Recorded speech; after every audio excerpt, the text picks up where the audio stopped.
Good afternoon. Hope you enjoyed the tour at Toyota. Actually, I thought it came off better than I even anticipated with the Q&A session at the end, which hadn't been part of the original discussion with Toyota. I welcome the folks that are joining us around the country, and I thank Prism USA for sponsoring the ability to share Mike Joseas' presentation with not only our live audience here in front of me, but our colleagues around the country. Mike is the executive director of the Center for Quality People and Organizations, which he founded in 1999 as a vision of Toyota Motor Manufacturing Kentucky to be able to share the lean philosophy and practices in areas other than automobile manufacturing. Prior to founding that, Mike was a leader for 13 years at Toyota Motor Manufacturing in both human resources and manufacturing. As Assistant General Manager in Human Resources, his responsibilities included personnel, safety, HR development, employee relations, benefits, training, and manufacturing HR teams for a plant of 8,000 team members. Mike's operational responsibilities in manufacturing started in 1987 as a frontline supervisor in vehicle assembly. He subsequently was promoted to assembly plant manager and eventually assistant general manager, where his responsibilities increased to include operations, maintenance, and engineering. He is a Toyota certified trainer in global problem solving and waste reduction, standardized work, and Kaizen events. Mike is an adjunct professor with the University of Kentucky's Lean Manufacturing Program and co-author with Dr. Jeffrey Leiker of the book Toyota Culture, the heart and soul of the Toyota way. Please welcome Mike Joseas. Thank you. Thank you, Jim. Welcome to Lexington, everybody, and to nice snowy weather here in April. We planned well, but we missed that one somewhere along the way. But it's still nice. Hopefully, it's supposed to be warmer tomorrow. So, I actually grew up in Cincinnati up the road, so Reds fan and Bengals fan. So we've been struggling here the last few years. Graduate of Xavier University, so we had a good year this year. But then our coach left, so it's tough sports area. But UK's got a new coach. So I usually start my discussion on how I made it from Cincinnati down here to Lexington and Georgetown area. I graduated Xavier University, went to work for Toys R Us as a store manager. And my wife, fiance at the time, my current wife of 22 years, was transferred down, not to this hotel, a different hotel up the road, where the Japanese that were building the plant were staying. And they told her, hey, have your fiance put in his application. So she told me that, and I said, they're never going to hire me. I don't know anything about manufacturing, never been in a plant, don't even change my own oil. And so I thought that was the end of it. She came back a few days later, and she said, I talked to him down there, and I told him what you told me, but they said, well, have him put in his application anyway, because that's exactly the type of person we want to hire. That's interesting. So I thought, well, I need to check that out. So I went through a 3-day assessment process for the hiring, which we'll talk quickly about here today. And I was hired as a frontline supervisor, as Jim said. So it obviously wasn't on if I knew how to build a car or not. And we had the once-in-a-lifetime opportunity. Georgetown plant was the first Toyota plant outside of Japan. Now, Toyota did a joint venture with General Motors in San Francisco, but this was the first plant they fully owned, and we weren't going to fail. They sent us 250 of their best people in the world to be our personal trainers. Every group leader, such as myself, had a trainer by my side for the first 2 years to make sure we understood the Toyota way and the Toyota production system. I was fortunate enough to get promoted every couple years through operations, and as they were reducing the number of trainers, it was always to the level where I was just promoted to. So I had literally a personal trainer for the first 10 years of my career there. Then they came to me and said, would you go to Human Resources as part of executive development and cross-training rotation? I said, why in the world would I want to go to Human Resources? I hope there's any Human Resources people here. But I found out that was one of the best moves I ever made, because I learned a lot about the rest of behind-the-scenes systems that Toyota has around the culture and around the people. I tell people it was like a fish in water. I took the water for granted, but that water was some of the people systems that Toyota has. So we're going to talk about that for the next hour and a half. So that's where we're going with lean and culture. Now, the way I like to start talks usually is lean. How many of you are doing lean or getting started or learning? And so I like to ask, what is your definition of lean? Because I've heard lots of different definitions around the country, around the globe for that matter. What is lean? Eliminating waste. That's a good textbook definition. Can't go wrong. What else? Do more with less. Okay. Common sense. I like that. Cost reduction. Create value for the customer. Okay. That's good. From order to cash, as we say. Yeah, and again, I like those answers. A lot of good ones. Okay. Great. Where you need it, when you need it. Continuous improvement. I liked, again, because of different understandings of lean. My brother was at Cincinnati Millicron. He's still there, but he went through a lean training a few years back. And I asked him at one of the holidays, what did you take out of lean training? He said, well, we learned lean was L-E-A-N. Less employees are needed. Ouch, that's right. Now, going around meeting with different companies, I found out that is a sad but true. It's a sad but true fact that it's earned. A lot of companies have created that environment, right? We got 5 people here. Jeanette's laughing, so we'll take on her. We got 5 people. We'll give them some good Kaizen training. We're going to send them out, right, for some waste reduction. They come back with 20% savings, right? Good job, team. But, Jeanette, you're the low senior person, so we're going to have to let you go. But we got a community college up the road. We'll pay a couple classes for you. Okay, so good luck to you in the future. You did a great job for us. All right. The rest of the team, you ready for the next round of improvements? And we wonder why is this lean not working around here? Why are these people not getting engaged in this lean thing that we're thinking? And that's exactly what we're asking for people to do. A lot of times companies have done that with their lean operations. And that is not the Toyota way, which we'll talk about. That's not the culture we want to go with. We say Toyota, lean is not mean at Toyota. And so we'll go into that. How about culture? So what is culture? Now, I like to talk about the Japanese culture because, we were worried that when they came to Kentucky that they were going to try to make Japanese out of all of us, right, in Eastern. And, we saw gung-ho and different things. And anybody been to Japan? Japan's a different culture. I went the first 30 days in 1987 and once a year, every year since then. And a couple of things I remembered about the culture. One was, you go to cross the road in a city street and the crosswalk is red, blinking, and all the Japanese are sitting there waiting for it to turn green. Well, I walk up to the street and there's not a car in sight that way and not a car in sight that way. And they're all waiting there. So like a good American, I walk across the... Not only that, you get to the other side of the street and there's vending machines, beer vending machines, cans of Kirin and Sapporo right there for anybody to put in their yen coins and get out a beer. So I asked my trainer, I was like, well, don't the kids buy beer? And he said, you have to be 18 to buy beer. Why would anybody under 18 buy a beer? I said, that wouldn't work in America too well. So it's a different culture.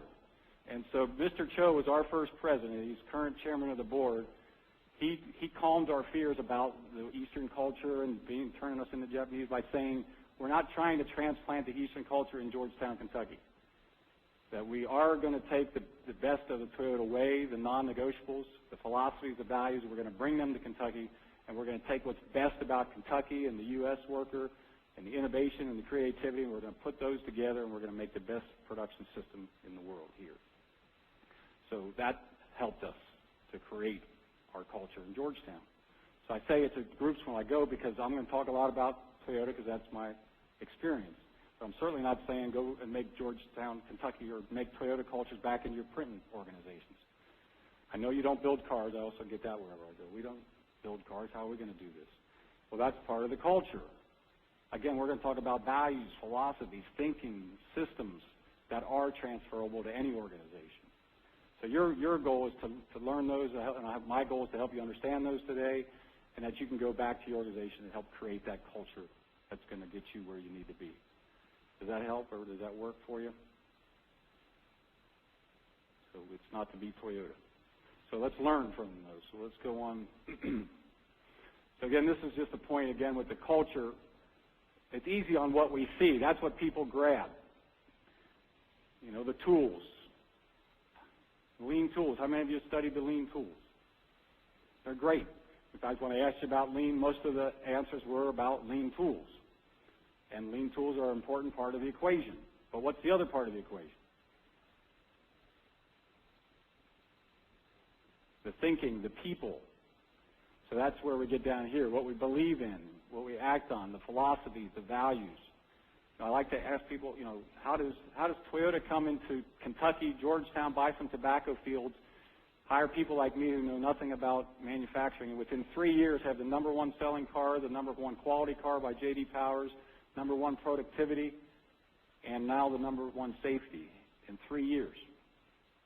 That's a pretty powerful testimony to both the Toyota production system and to the people.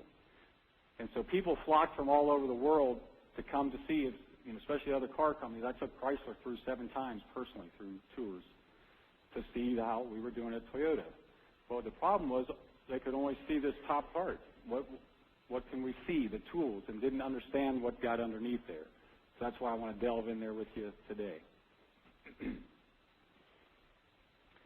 The first place I like to start is the difference between a vertical organization and a horizontal organization. And the more I visit other companies, the more I'm learning that this is maybe the biggest difference between the two.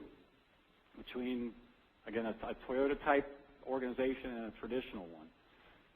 I think Arlie talked a little bit about the history of Toyota with you yesterday and manufacturing and Frederick Taylor.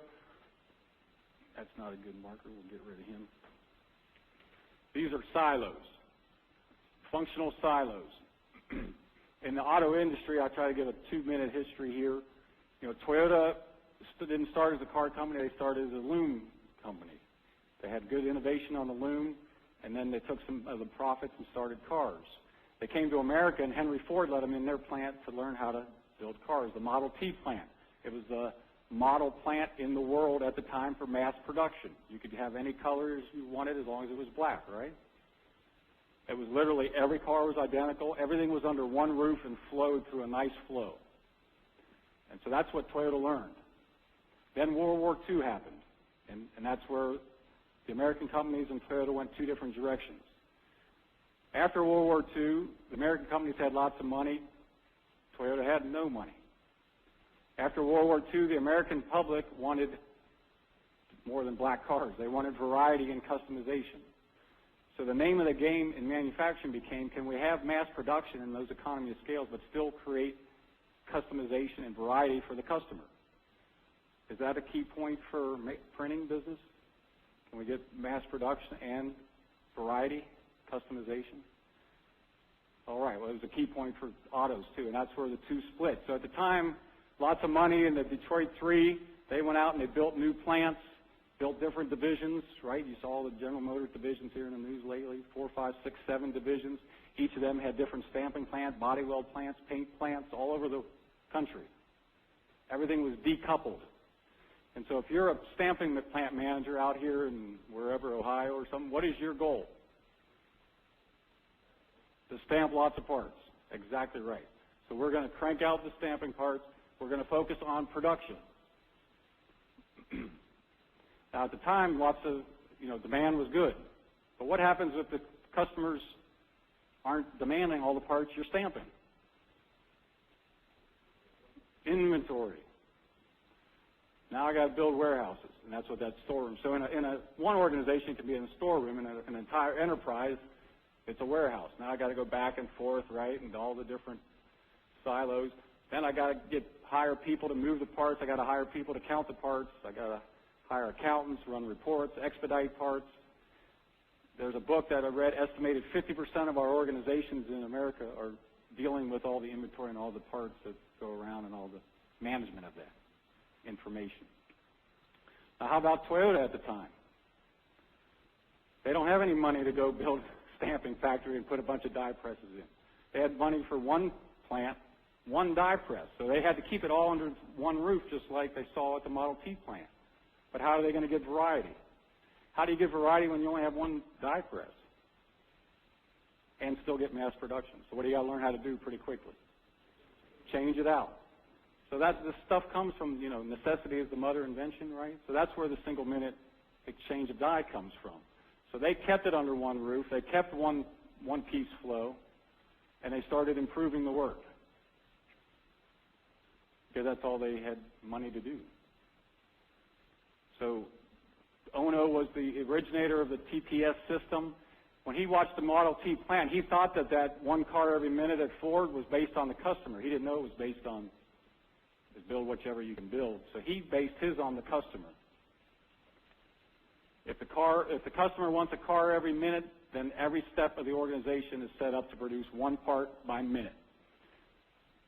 And his vision was if we can do all our setups, all our changeovers in less than a minute, then we can have all the economy of the scales of mass production and still have variety for the customer. In philosophy, I could produce a different car every minute at the same rate as a mass production facility. That's his manufacturing heaven. So that's an important concept to understand when we start delving into the culture. Because again, what's my job here as a manager, a supervisor in a silo, or whatever we want to call this, a vertical organization? What's my job? We've already said it, right? Production. So we're talking about 1950s, but I was just at a company here a couple of weeks ago, and they're a global company. You have their products in your house. I won't tell you who they are. They focused on TPM for the last 10 years. Anybody done TPM, total productive maintenance, preventative maintenance? They were working on their equipment uptime, right, and reducing the downtime. They said they were doing it so well they had to build a new warehouse every 2 to 3 years. And we had this discussion, and they started getting embarrassed. They said, we actually have plans to build another one. One's on the books to build another warehouse. So let me assure you that this functional thinking is alive and well in America today. And we have to go from there to here if we're going to be successful. And I hope I can illustrate that to you here today. And it doesn't matter if you're production. We were in a healthcare clinic in Appalachia, and it was set up like this, between the nursing and the doctors and the x-rays. They had no idea what was going across the organization. We were in an insurance company the same way. They had input and claims and going out and doing a claims adjusting and then bringing back the claims and then getting out the checks to the customers. Problem was they weren't looking at, if I'm one customer, make a claim, how long does it take to get my check? But along the way they had production numbers, but none of it was horizontal. Does that make sense? So are you looking horizontal in your organization, or are you looking functional? And that's what, we want to go horizontal in the one-piece flow. It saves us all these things here. And here's another check for you. If you're vertical or horizontal. Again, if you're vertical, you're going to be looking at, because when we started getting in all these inventory and all these things, we had to hire Harvard grads and MBAs. The profit and loss accounting system in this country came from General Motors in the 50s when they had all the different organizations, and Albert Sloan, I believe was his name, had to come up with a way to track the plants. That's where the P&L statements came from in our accounting system. He had no way to track all the silos, so he needed reports. So managers in a vertical organization focus on reports and numbers, end of the month, end of the quarter. That's not what we do at Toyota. At Toyota, we're working on this, which is what we're going to talk about. Improving the work and working on the system, not on the numbers. So let's go and see where we're going. So TPS, what does that stand for? Toyota Production System. That's right. So how many of you guys doing some of the tools? 5S, how many of you doing 5S? All right. What's the purpose of 5S? Everything in its place. What else? Standardization. Point of use. Now, see, the trainers taught us that we need to know why. They said know why is more important than know how. And my goal for you today is for you to understand some know whys, because know why is going to give you the ability to go back to your organizations and implement these things. Because you have to adjust for your organization. So if you don't know the purpose behind something, it's hard to do it.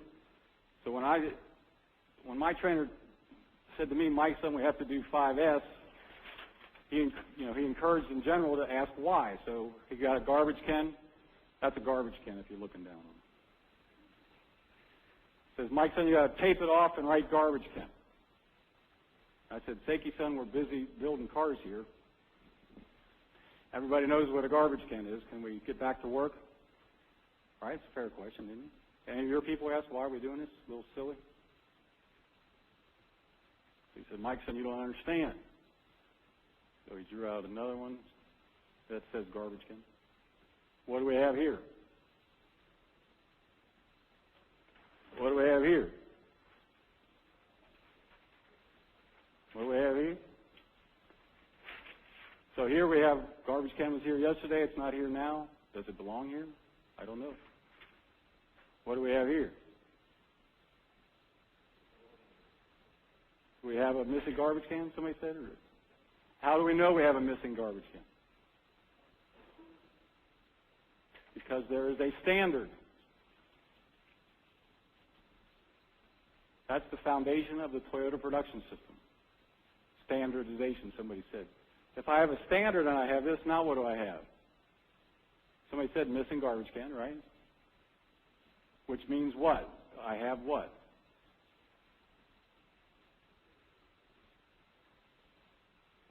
I have a problem. That's everything you need to know about the Toyota production system in 2 minutes or less. All the tools. Standardized work, one-piece flow, just-in-time inventory. 5S, the purpose. You guys named a lot of benefits.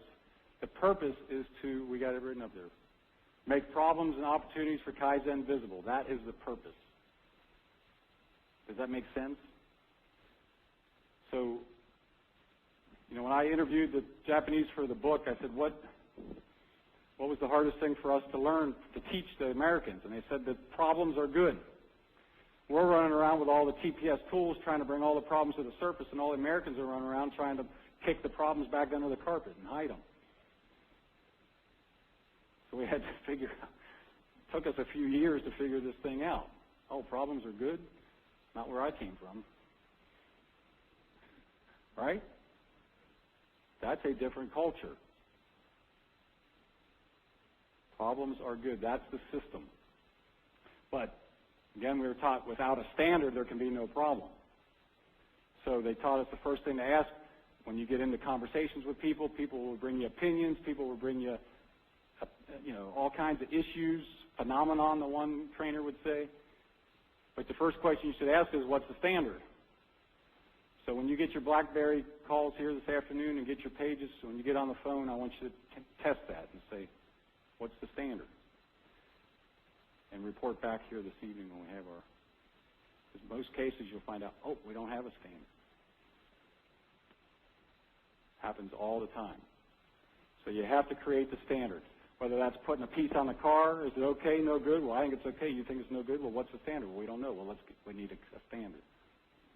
I get up to HR, engineering manager calls, says, I need a new engineer. The guy left 6 weeks ago. Where's my replacement? And I just got there. I said, well, I don't know. What's the standard? He said, I don't know. I said, well, I don't either. I guess we don't have a problem, do we? I mean, what am I trying to hit here? That doesn't let me off the hook, because now I've got to get a task force together, create the standard, and then build a process to meet the standard. That's how the system works. And so if we look down the left-hand side, that formula works in any organization you're in. Set up the standard, check the abnormality. What does that mean? That means let everybody know there's a problem. Does it raise its head? Can everybody see the problem? And if everybody can see the problem, then what?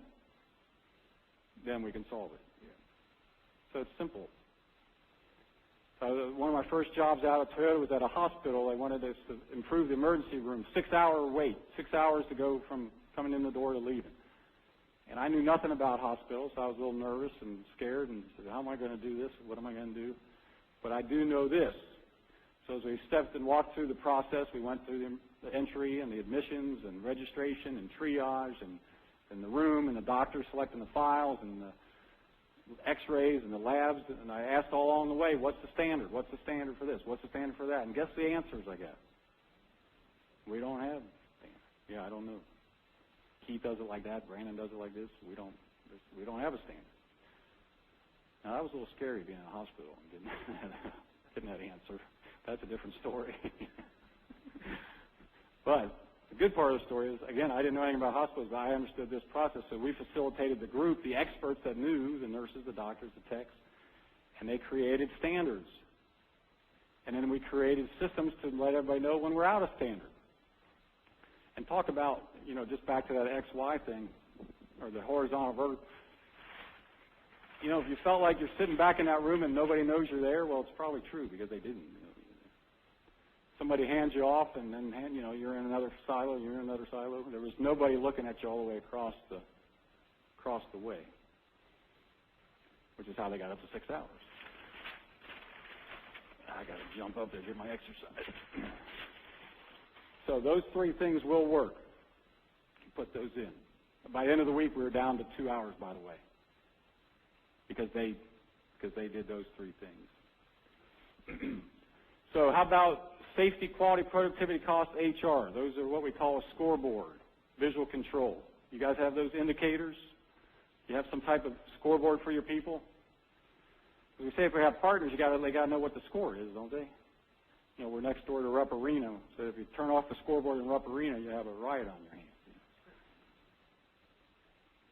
And what about the players? How would they feel playing without the score? Well, how many of your people are playing today with no score? They have no idea what the score is. Right?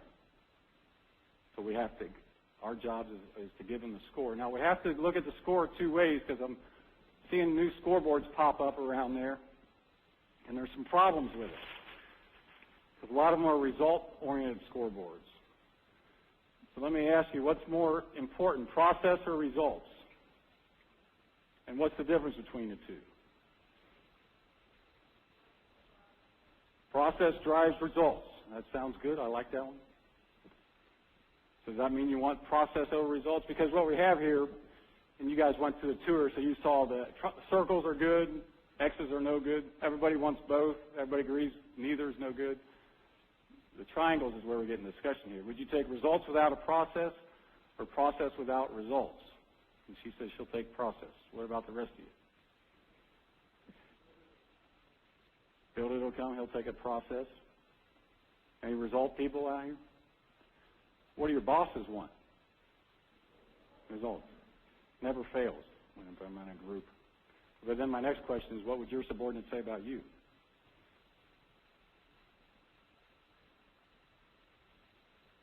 Maybe. So what's the difference between the 2? So we have to make sure we're on the same page. I had confusion on this. The second president sat me down and said, Mike, son, it's easy. If you think about going to the doctor, you're sick, and he says you need to lose 25 pounds. 25 pounds becomes your result indicator or your business indicator. He said, but don't do like a lot of companies do and then go buy everybody a scale. Then send everybody to a training class, because training is good, right? So we're going to send everybody, train them how to calibrate the scale. Then we'll send everybody to class, train them how to clean in 5S the scale. Then we'll put checklists together, and we'll do daily tours and make sure and audits and make sure that they're calibrating the scale and that they're cleaning the scale. Then we'll add some visual control. We'll put up some scoreboards and some lights and blinking things, and we'll tell everybody when they stand out how much they weigh, right? How are we doing on our weight loss? We haven't started yet. But that's what we're doing out there in a lot of organizations with the result numbers. So what's the obvious analogy? What are the processes in the weight loss example, for example? What do we have to do to actually improve the work?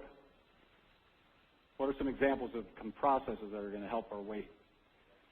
Exercise, diet. So part of the Hoshin-Comrie process, which I have at the end of the slide, which we may not get to, so I'm going to tell you now, part of the Hoshin process is each year identify those scores and the results needed. Then we look at the processes, and we identify the diets and the exercises in each one of those categories. And that's what we're measured on. That's what's on the scoreboard.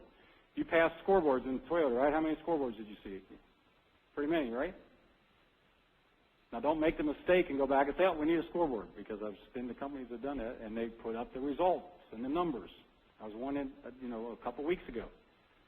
I went up to them and they said, look, we go every day. We go around, we talk, and we ask. And I got there, and there was a bunch of numbers with green, yellow, red. I said, this is good. This looks nice. Now, tell me what problems you're having, because I can't see from this.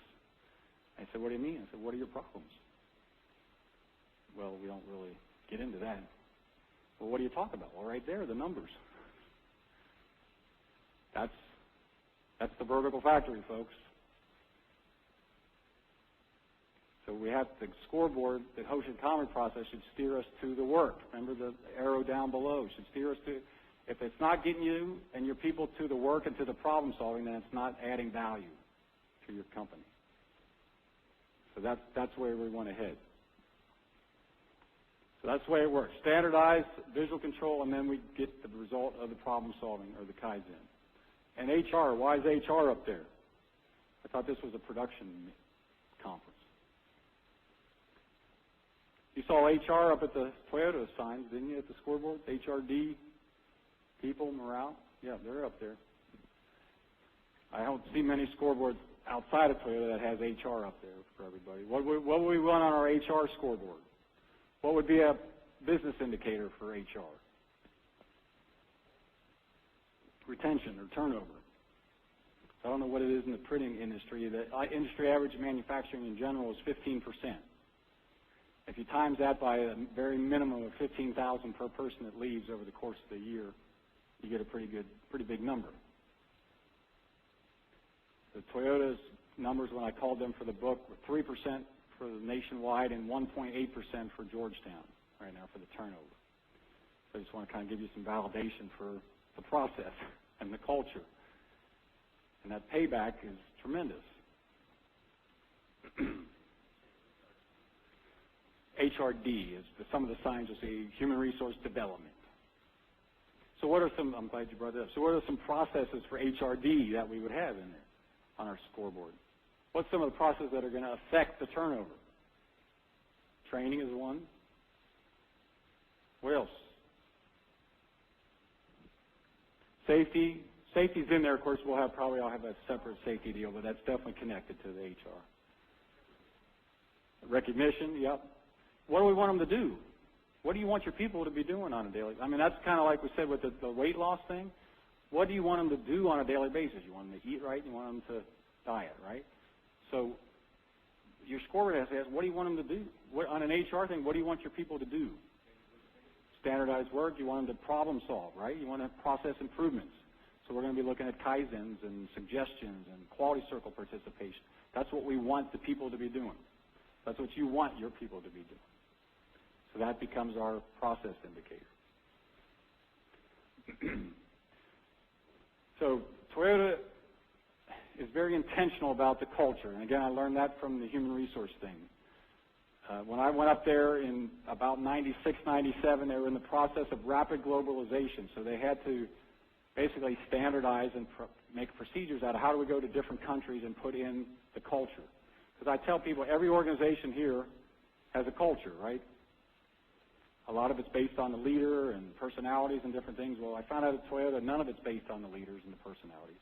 It's based on the system and the process. And whoever steps in and steps out, it keeps on trucking. And so it's very intentional. So I want to give you some of the key points that they gave of me in order to put the system together. The first is purpose. They said you have to have a common purpose between your people and the organization to set the foundation for the culture. And consensus. So I say, why do companies go into business? Why do employees go to work there? What's the purpose of work? Make money. I always get one in the crowd. Thank you. Everybody agrees making money is important. Toyota would agree making money is important. You can't continue no margin, no mission type of idea if you're out of business. But Toyota also say that if you're only in it to make money, it's the lowest level of maturity of a company that there is. And they have a way to rank potential vendors and suppliers. And so what else are they looking at, do you think? What else do you want your company to value and to look at? What else do we want the companies to value?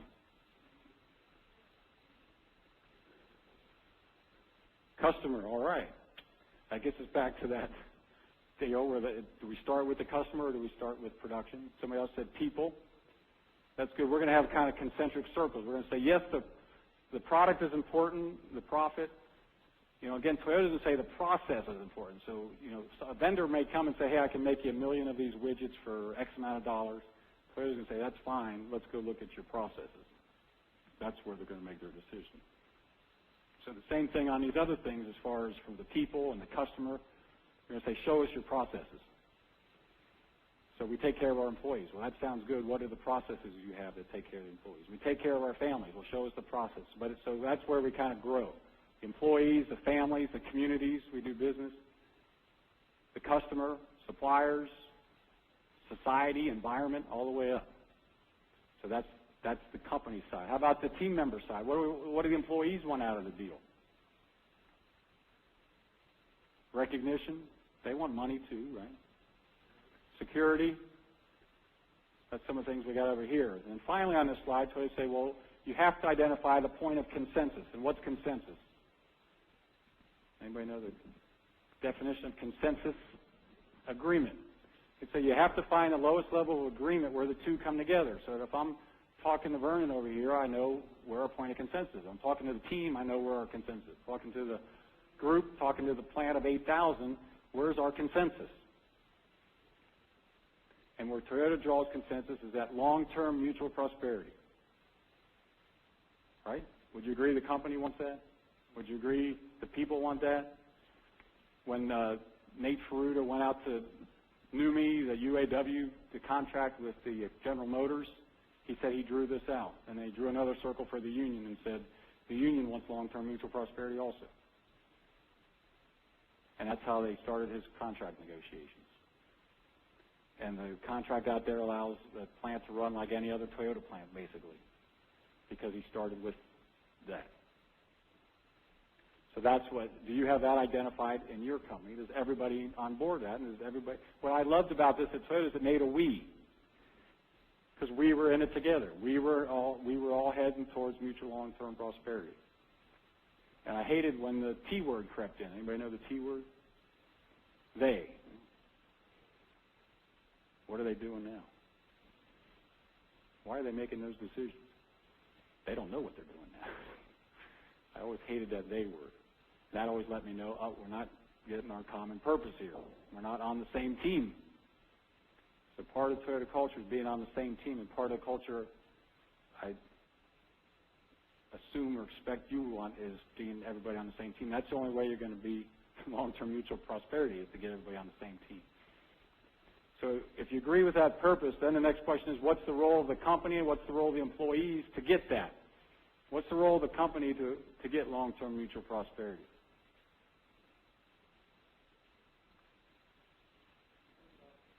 Trust is in there. Good.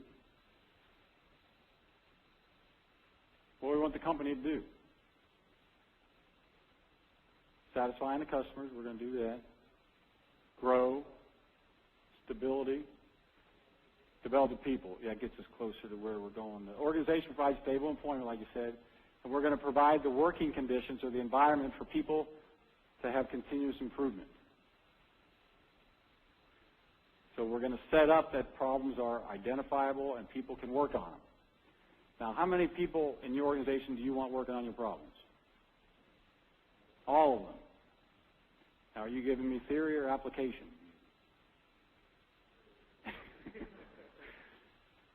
Well, if it's not application, then you've got a gap. You've got a problem, right? Because you just told me the standard was all of them. That's right. That's our job. You're not kidding. That is why you're here. That's why I'm here. That's our job, is to get all of them. Toyota would say that's the role of the organization, is to make the environment where all of them are solving problems. Because that's going to get us mutual long-term prosperity, right? Because it's a nice little formula. When we give everybody the opportunity, they make their improvements, that helps us reach our business goals, helps our prosperity, then we can turn around and provide the stable employment and continue to provide the improved conditions and environment, which keeps the cycle going, right? Does that sound like a worthwhile cycle that'll head towards mutual long-term prosperity? That's what we're shooting for.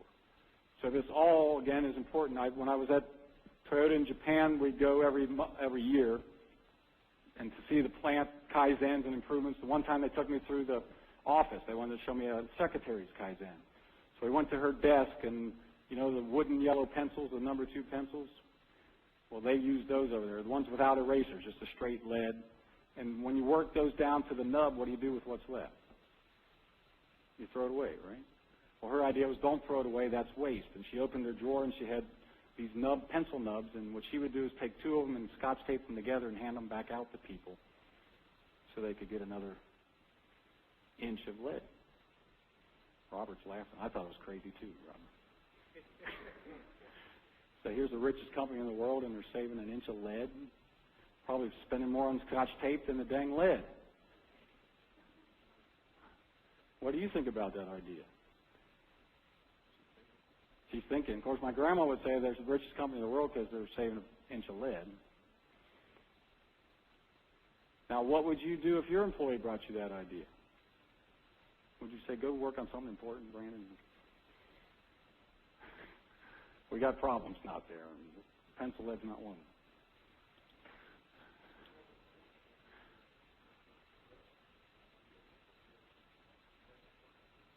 That's right. Somebody said the thinking. That is the idea. Quick story that's not mine. I read a book over Christmas that guy was in the Army making reports for his general.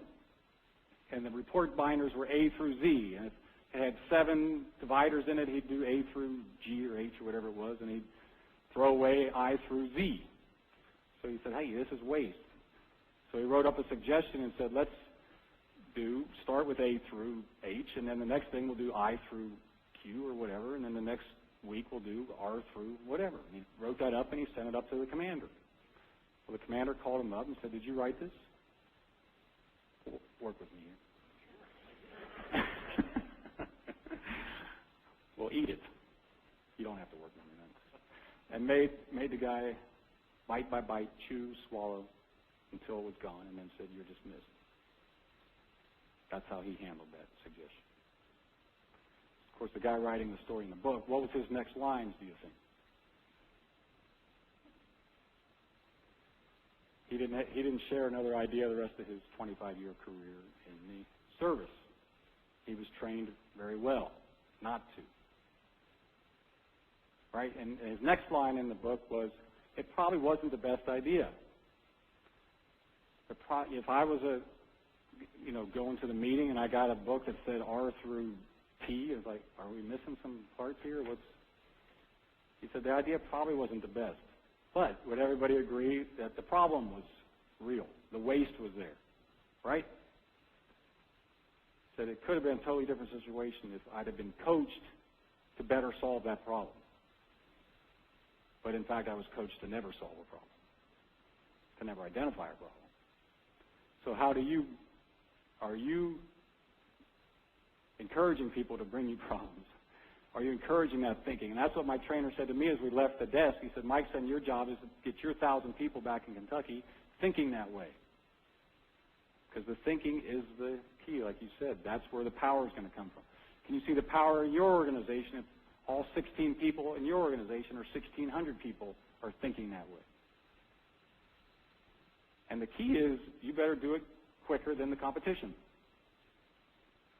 Because that is the only thing that's going to separate you from the competition. Mr. Cho said the equipment, technology, raw materials, resources, even intellectual property after a couple of years, everybody gets it.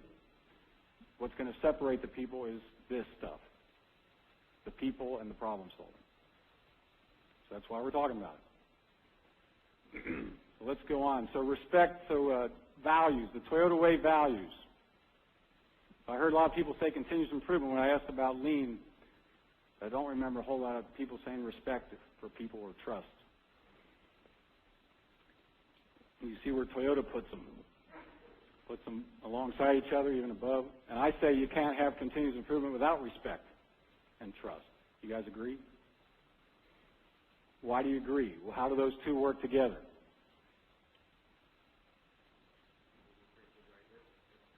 People be afraid, trust, yeah. Open up the communications, that's good. I learned where these two work together my first 30 days on the job. When I was hired at Toyota, they said, I was the second group hired, and they said, you're all going to go to Japan for 30 days and work on the line building cars because we want you to have empathy for the team members that you come back and train and team leaders for what it's like to work on the assembly line. They said, don't worry about learning a job. You know, it's a 60-second job, one car every minute, but nobody will learn it in 30 days. You're not there to do that. You're there to learn the process. So I remember flying over thinking, if a Japanese person can do a job in 60 seconds, there's not one in the world that I can't learn in 30 days. Right? I mean, how hard can it be 60 seconds? So that was my mindset going over. I was going to prove that Americans could do it better than the Japanese. So as I was working on the car one day, I was going to just let you know I didn't learn the job in 30 days. But I was trying real hard. They were right on that one.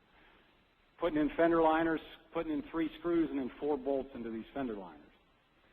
And I was putting them in and rushing to try to do my best, and the bit of my screwdriver slipped on my gun and actually scratched the inside of the fender. I still remember it's a nice blue car with a white line right across it. But nobody saw me do it because I checked. And my first reaction was not to pull the hand on. I was trying to show them that Americans could do it better than them, not be causing lots of problems, right? So I was about halfway into the job. I had about 30 seconds left to go. So I started thinking of the training and the human resource things. Tell me to pull the hand on, pull the hand on. I wasn't sure. Then I started getting a little paranoid, wondering if they had hidden cameras up in here or something, you know. So I better go ahead and pull that hand on and see what happens. So the team leader came over. He tagged it to go to the hospital, we say paint hospital. He watched me for a couple of cars and taught me how to brace that bit with my other finger while I was learning. So even if it slipped, it wouldn't go into the car. And I thought, well, that's not too bad. Then every afternoon, for that matter, every morning and afternoon, there was a 5-minute meeting with the team to sit down in the group to talk about safety, quality, productivity, cost, and HR. But I used to just sit there and listen because they talked Japanese, right?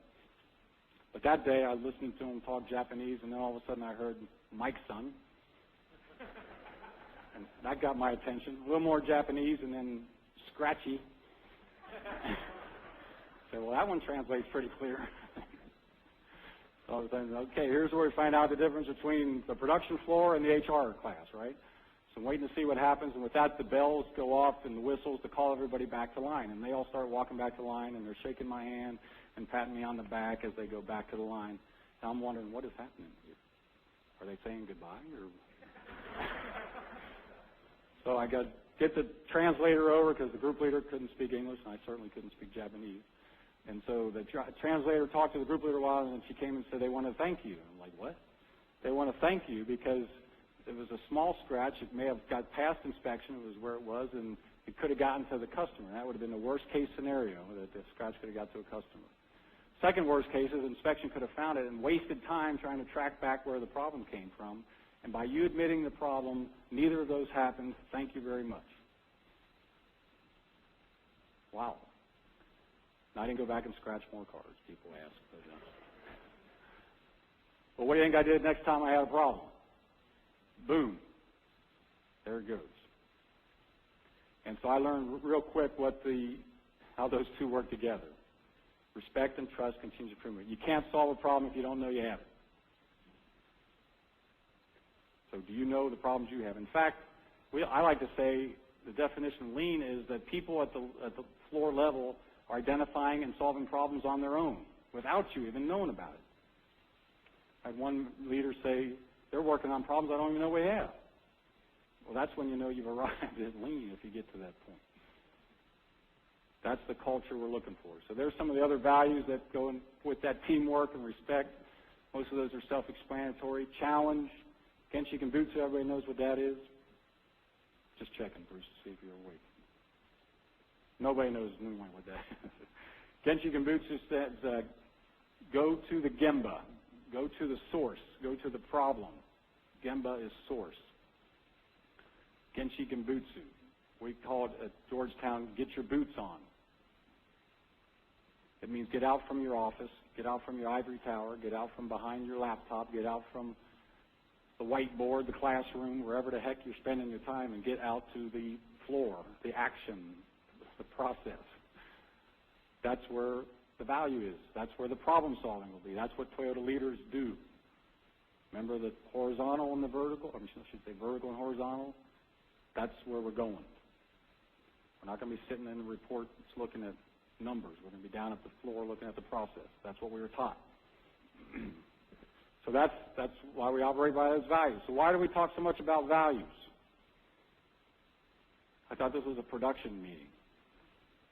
We're talking about, this isn't an HR conference, is it? We're sitting here talking about values. Why do we talk about values at Toyota? Why is Toyota talking about values so darn much? It's the culture. It kind of starts it, doesn't it? We got a next slide that shows, now this I got from a leadership book. This is human nature. This isn't, again, it's one of those valuing principles that our values will create our beliefs, will lead to our thoughts, will lead to our actions. We do actions long enough, we get a habit. We do a habit long enough, it becomes part of our character. And then eventually we get enough people running around, it becomes part of the culture. The problem I see with a lot of organizations, they start in this action part and start trying to change people's behaviors. If we start in the action part, and first time the heat gets turned on and we get some customer complaints or we miss some orders or miss some things, shipments, what happens? We revert back to the old ways. I went through some counseling classes and they called this a dry drunk. Anybody know what a dry drunk is? Somebody who's currently not drinking, but they haven't stopped thinking about it or believing that it's the solution to their problems, and they're one stressor away from going back to the bottle. So I don't want any dry drunks in our lean transformations. And so Toyota says if we're going to change the culture, we have to start up here, not down here. We've got to change the values, the way people believe and think. Some of the Japanese are now calling TPS the thinking production system, not the Toyota production system, because we have to change the way we think, the way we're seeing things, kind of from that vertical to that horizontal type of idea.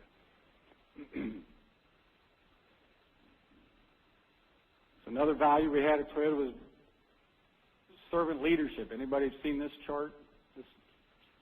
Seen that way? Our second president, Katano, showed us this. He put himself at the bottom here on the org chart, and he put the supplier, team member, customer, the value-added process at the top.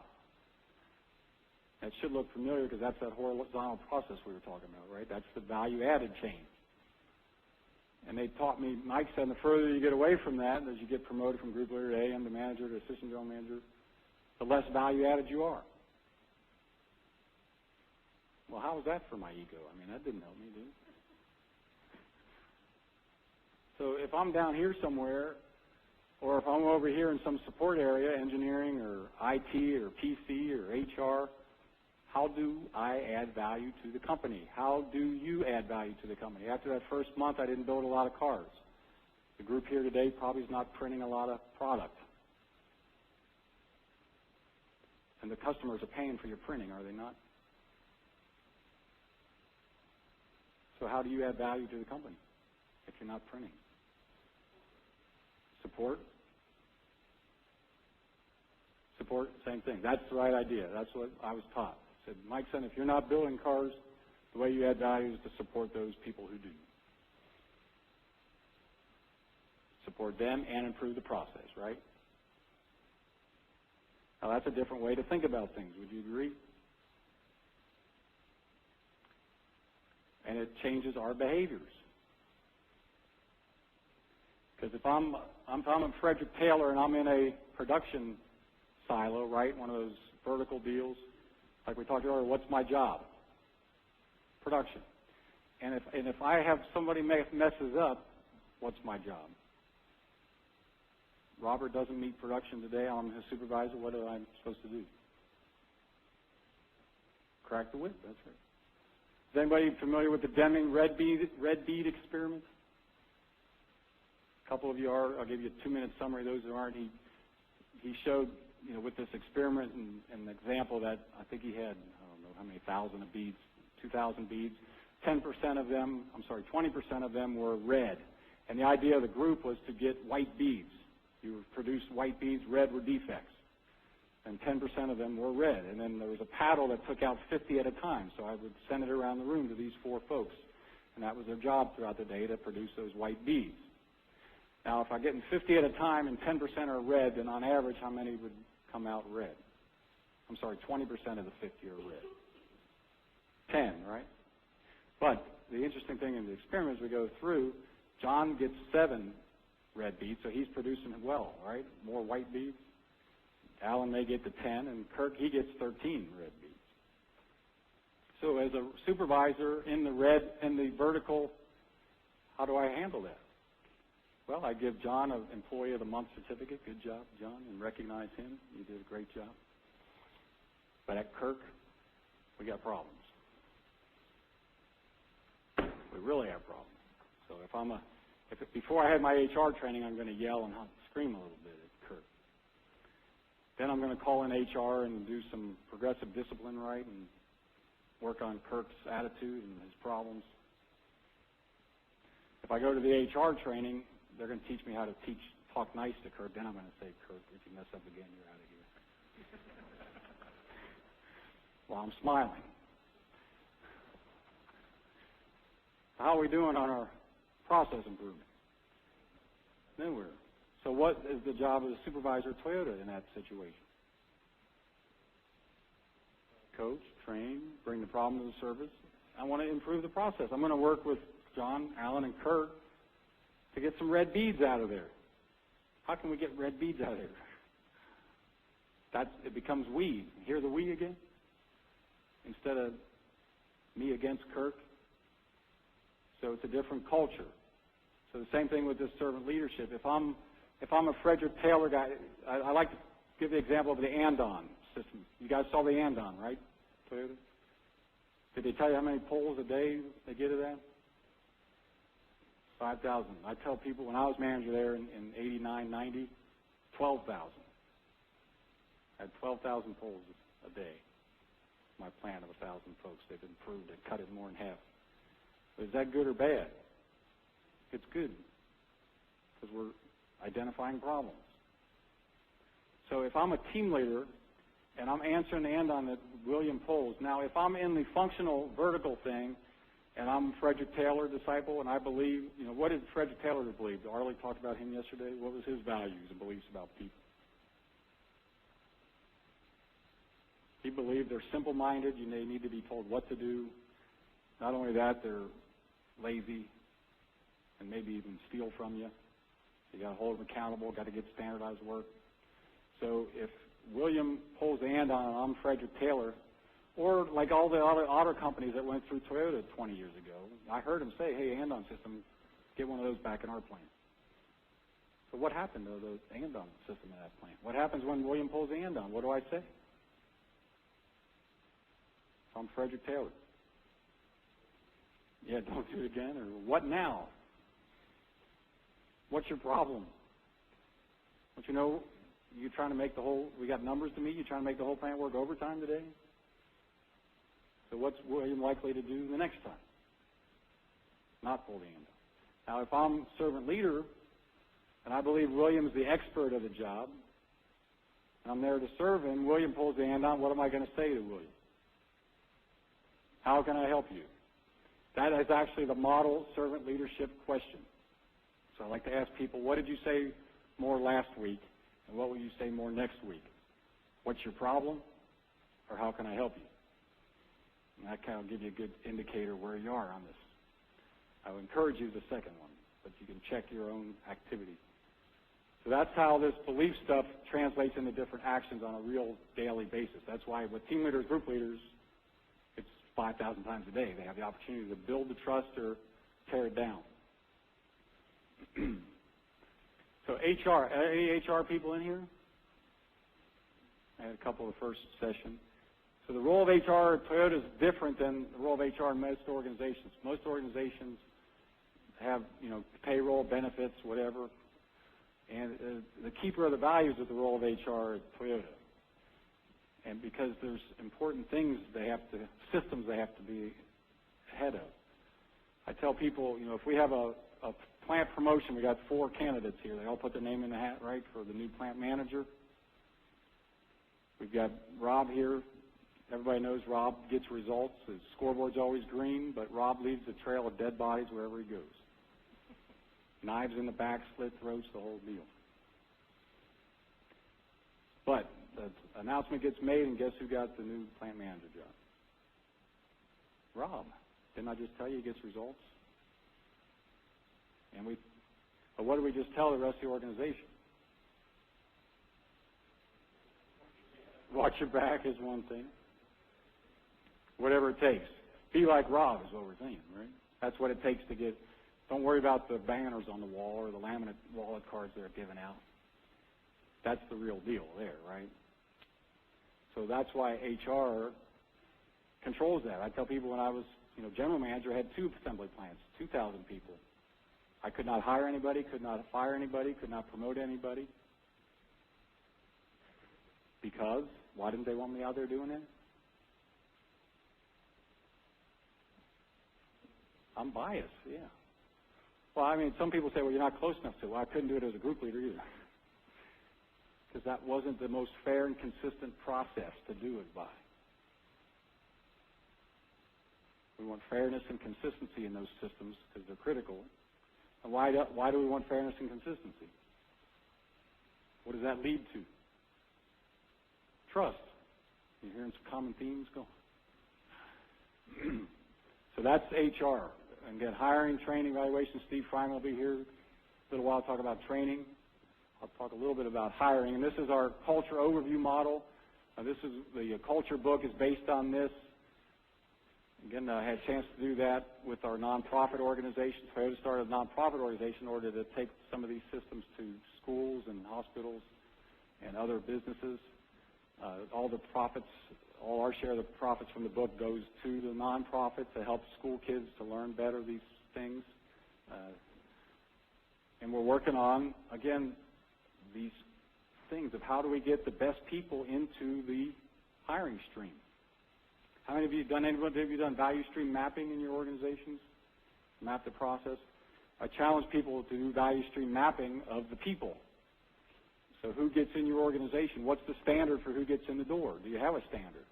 One company I was at said, well, the only standard we have is that they can fog a mirror. That's not a good standard. You want people that can do more than fog a mirror, right?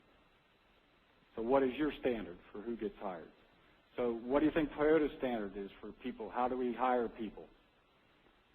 What kind of qualities are we looking for? Now, Toyota, we hire, and our nonprofit's part of the hiring process, so I say we hire about 5 out of 100. It takes 100 to find 5 that meet the criteria for line worker, including variable workforce temporaries. What's the standard? What are we looking for? What do you think? Because I usually ask people, because I go around with the nonprofit and I talk to economic development in different schools and things, and people, always saying we don't have good quality people. We need better people. Can't find good help these days. Have any of you ever said that? So I say to people, well, if I could get you somebody that was dependable, showed up on time, followed instructions, did quality work, would you hire that person? Again, where are they, right? We need them. Well, Toyota would not hire that person. Any engineers in here? He can build me a machine that'll do that. Dependable, on time, follow instructions, do quality work, right? A little bit of time and money, you could pull that off. Chemical engineer, I'll need some help. You get the point? That's a machine. So that is not enough to get hired at Toyota. What else do we want at Toyota? What else do you want? What else do you need at your organization? Someone can grow and learn, that's right. Someone who can think, I heard. Creativity, that's exactly what we need. That's exactly what you need. So our hiring system checks that. It makes them demonstrate their problem-solving ability, their teamwork, their teamwork. Because when you're in a horizontal organization, you're connected to a team. You're not in a silo. So we have to be able to work in a team and solve problems. Those are the 2 competencies we're going to be hiring for: training, promoting, evaluating, compensating, recognizing, all the way through. So what's your standard? Do you have a standard? So that's what we talk with our human systems model, our culture model. So how do we attract those? First, you got to do the assessment and the input. That's why I did the vertical horizontal thing for you there. Because people used to call me in HR and say, hey, we wanted the Toyota hiring system. We heard it's the best. I said, it is good. But what are you hiring them into? What do you want them to do? If you're a top-down, results-driven organization, kind of the authoritarian, right, command and control, and you don't want Toyota's hiring process. You don't want to hire a bunch of innovative problem solvers to put them into the vertical silo, right? Did you see the recipe for disaster there? Conversely, if you want to become the horizontal organization with the problem solving and teamwork, you don't want to hire a bunch of people who just want to know what to do. Just tell me what to do. Make sense? So we have to connect those two. So that's the assessment part.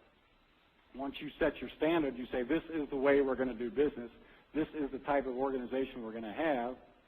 Then we can design a process that can hire the right people to fit into that.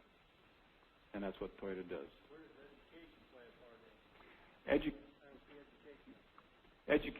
We'll say that's in development here. That's training and development.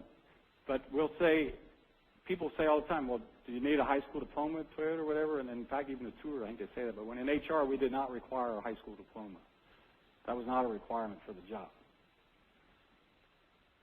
Nor was I was a general manager, and I had a bachelor's at the time. No business. I had a psychology degree, business minor. So education in itself, the piece of paper was not important. So what's important? How do we get hired? How do we get promoted? Let me just say, if we just listen to what I talked about. So how is somebody hired or promoted? Based on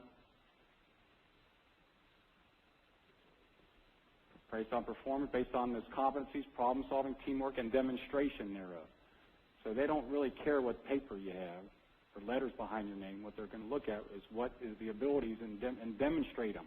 So the hiring procedures, the promotion procedures are going to be given exercises, assessments. That's why I say the 3 days worth of mine was problem solving and teamwork and conflict, and had to demonstrate these things. Now we find that it correlates highly with education. So somebody with some education is going to correlate. But the point was, the requirement's not the education. The requirement is the competency. Because there's some people who have a piece of paper and can't do it. We found the correlation. We didn't find a cause effect. Because there's some people that didn't have the piece of paper and could do it better than the ones that did. Right? So we hired based on demonstration of the competencies. And that is a competency is just that it's a potential. So that doesn't mean that the people we hire as a team member, they have all the problem-solving and teamwork ability in the world. It means there's some minimum level that we set, and they have the potential to learn more. That's the development part, I think, is your question. Once they get there, then that's that stage. That's the on-the-job training and development. Because we're going to take those competencies and keep raising them up. But we would say, again, you have to have teamwork and problem-solving. If you don't have those two at a minimum level, then you're not hired at Toyota. If you don't have those two at the next minimum level, you're not promoted to team leader, you're not promoted to group leader or manager. You have to have those competencies. Because that's the way that horizontal organizations set up. We're going to solve problems. So that's what this system is doing. Then we're going to engage them and enroll in the work. So we'll talk about engage here.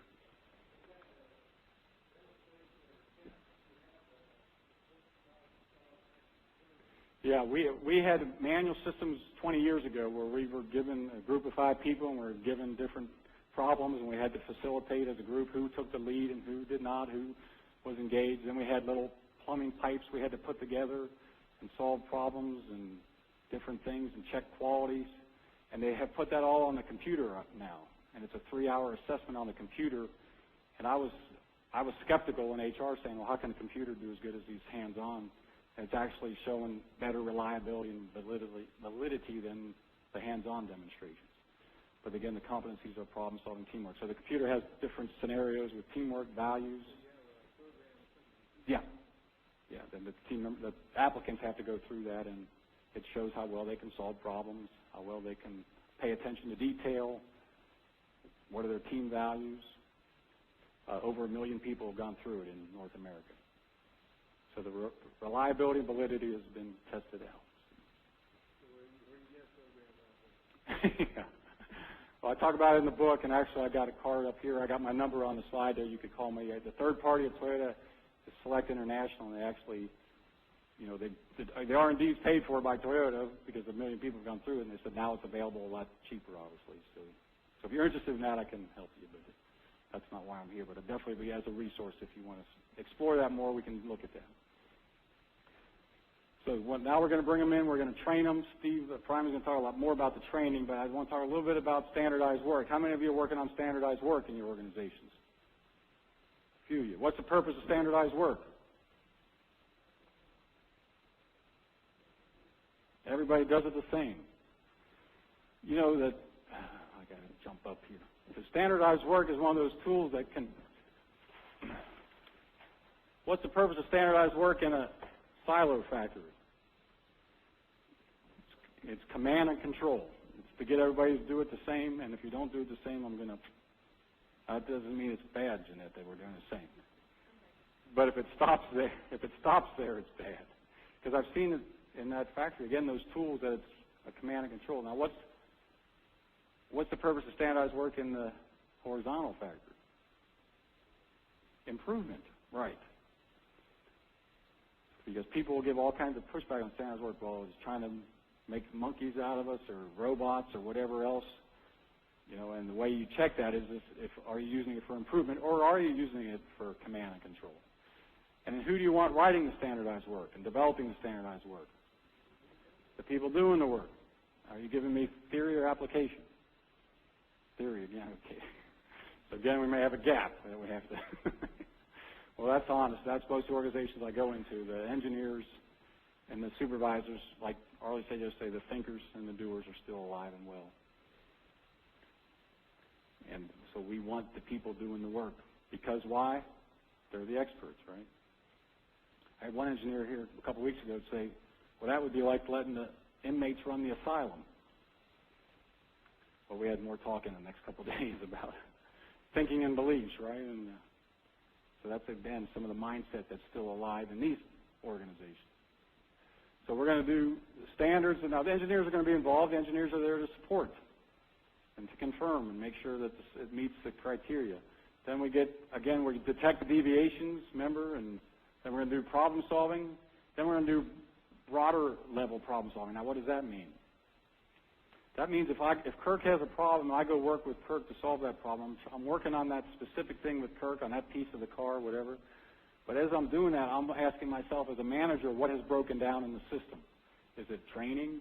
Is it supplier development? Is it the engineering? Is it maintenance? What is that broader system that's breaking down that's preventing Kirk from identifying and solving the problem on his own? Does that make sense? So it gives you kind of two viewpoints of any problem that you're going after. The next one that pops up on your BlackBerry, you can check that one too. So what's the specific problem you got, and then what's your system problem? Of course, our job is the system problems.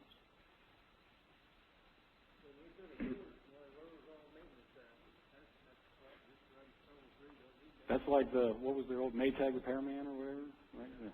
He's sitting around.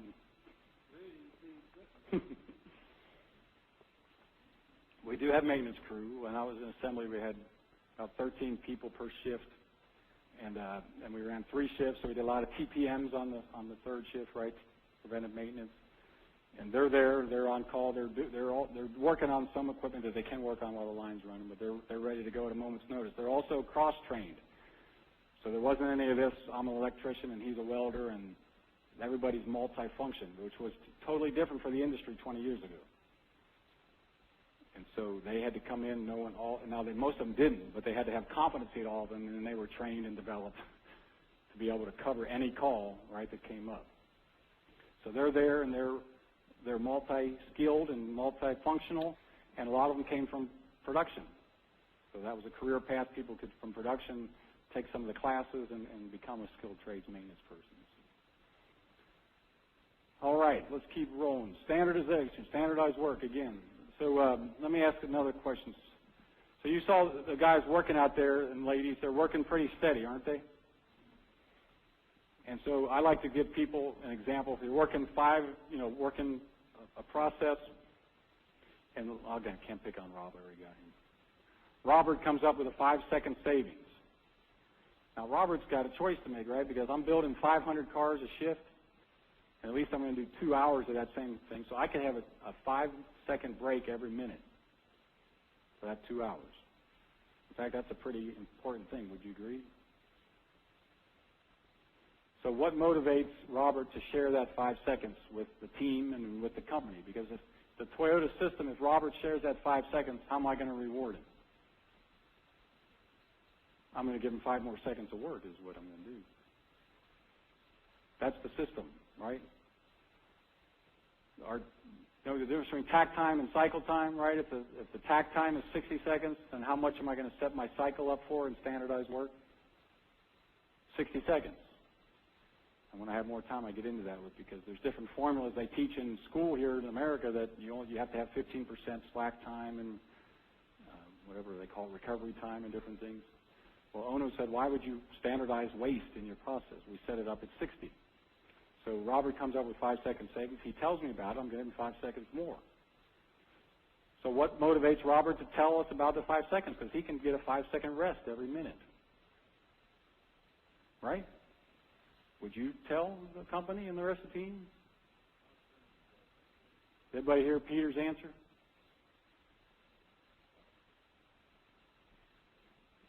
So we do recognition, we do different things, but Peter's answer is where the rubber meets the road. He said long-term mutual prosperity. If Robert truly believes that by sharing that 5 seconds that it's going to contribute to the company's long-term mutual prosperity, it's going to help my job security, my kids' job security, then that's part of the system that I'm going to share that second, those 5 seconds.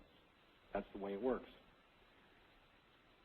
But most organizations I go into, standardized work is looked at just the opposite. They go to Robert, he's the expert on that machine, and say, hey, we're supposed to standardize this, give us all the best practices of the machine, all the troubleshooting, all the secrets. And Robert gives us about half the list. The half that most everybody knows. He doesn't give us the real deal. He keeps some of those secrets back to himself. Why? Why does he keep those to himself? Job security, in Robert's point of view. Right? They can't get a ring if I'm the only one who knows how to run that machine. So in his limited view of job security, he'll take those secrets all the way to the unemployment line when the company goes bankrupt. So our job as leaders are to have that understand that, again, the long-term mutual prosperity, that's why we started with that stuff, and now this is where it comes to play every day when people are making improvements. So I tell people you have to have that culture, the long-term mutual prosperity, where Robert shares it, and then you have to have tools like standardized work to be able to capture that improvement, standardize it across the rest of the team, train the rest of the team, so now the company realizes the improvement. Does that make sense? So that's where culture and the tools come together. And then we can problem solve. So again, problem solving, I hope you got the message that that's the core principle of Toyota. Let me do a quick review, make sure everyone's on board with problem solving. So you have to have 3 things to have a problem. That's what they taught us. If you remember the garbage can, what do I have to have? What do I have to have? What do you have to determine to identify a problem? A standard is the first one, correct. And what else? Assessment of current situation, and then a gap, right? If the current situation matches the standard, everybody agrees we don't have a problem. It's when there's a gap. So Toyota would say this is not Kaizen, this is problem solving, because I had a standard, something popped it out, and I got to bring it back. Man, material, method, something knocked it out of standard. I have to problem solve to bring it back. That's number 1. Then I have to keep it that way. That's number 2. That's where, again, that broader level, what system is involved to keep it from coming back. Now, most companies I go into, they're firefighting. In fact, I was a firefighter at Toyota early on. I'll never forget one day the engine line. I don't know if you went past the engine line where they put the engine up into the car, and a piece of equipment went down, and a car without an engine is not a good sale item. So the line stops. So we got over maintenance going, and I went over there with my radio, and we did our firefighting, and up it went, and my trainer grabbed me and said, Mikeson, we're going to go and solve this problem. Let's get engineering, maintenance, production all go into a room and let's work on the problem solve. And I want you to lead it. I was like, oh, okay, we'll give it a shot. So I went in there, started the board. All of a sudden my radio went off again, and our final line 2, where they showed you where the cars start up and pull off the line, we call that our money line because it's heading out the door. Final 2 was down. So I said, well, this is my ticket out. So I got to go. We got another fire. He said, Mike said, no, you stay here. I was like, didn't you hear the sales line's down? I got to go. No, Mike son, you stay here. I remember it because he grabbed me by the shirt and grabbed me back in the room. He said, no, Mike son, you stay here, solve one problem today. Somebody else will fix that. Somebody else will get that started. You stay and solve one problem.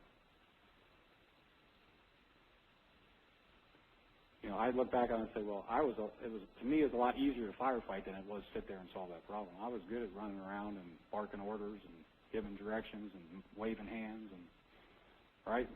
And a lot harder to dig into 5 whys and processes and systems, but that's what's going to keep it from coming back.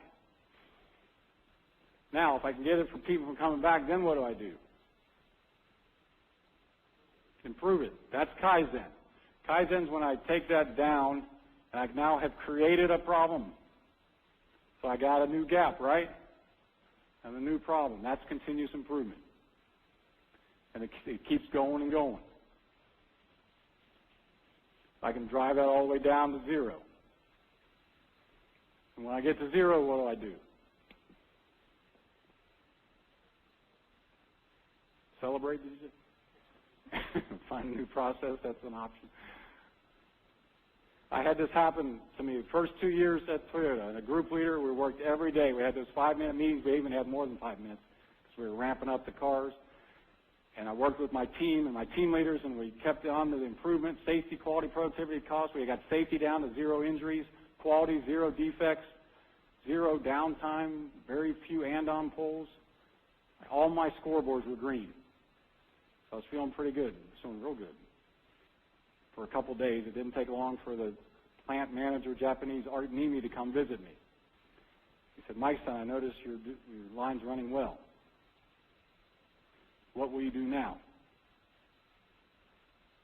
I said, what do you mean, what do I do now? I'm going to rest is what I'm going to do now. I didn't say that out loud. But, so he must have saw the deer in the headlights look, so he took me over to the brake area and he drew this picture. He said, Mike son, you have no problem. That's a big problem. What will you do? I don't know. So he said, you have 20 processes, right? I said, yeah. So you need to go down to 19 processes. Get your team leaders together, team members together, identify your waste, get your Yamazumi boards, we call it line balance boards you saw out there, that magnet boards going up and down. It said, get your improvement and then reduce to 19. Before I forget, the 20th person doesn't get laid off. Because sometimes people ask me that after the end. That's that stability, right? So in the 13 years I was there, I never had to force anybody to leave a group. We went by attrition, which was promotion, transfer, whatever, right? People we wouldn't backfill if somebody would leave. We would go by volunteer. I never had to force anybody to leave, and we never laid anybody off, any full-time folks. So if I go from 20 to 19, what's going to happen to my chart here? Yeah, I can still be at a 0 goal, but now my current situation is going to pop up, right? So now I've got a problem again, correct? So life is good again. This took me for a while to figure this one out. Yeah, I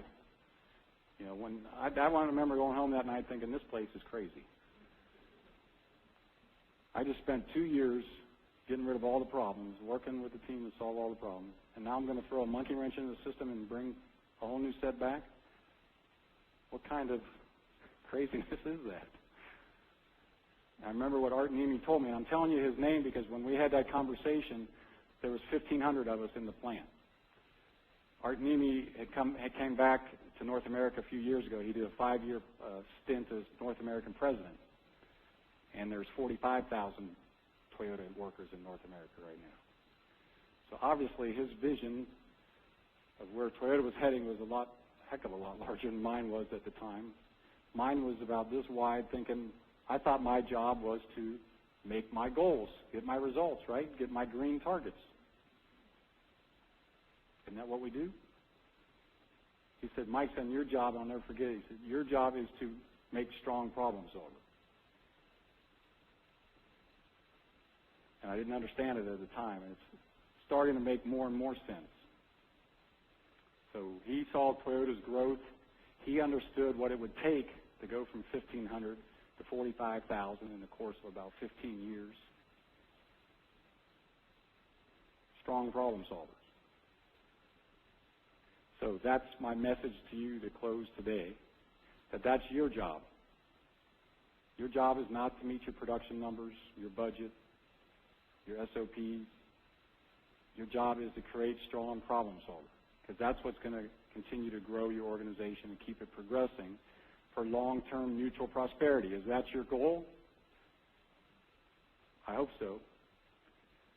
So if your goal is long-term mutual prosperity, that's why I'm sitting here talking to you today. Hopefully I identified or helped to identify some gaps and some problems that you have that you can go work on, because your job is to coach problem solving. So, because I have found that to be consistent. Whatever industry I'm talking to, there's never a shortage of problems. So with that, I think we're about wrapped up for time. So I'm going to wrap it up, turn it back over to Jim, and I believe we'll have time for Q&A here in a couple hours, right? Unless we want to do anything now. We'll do that, yeah.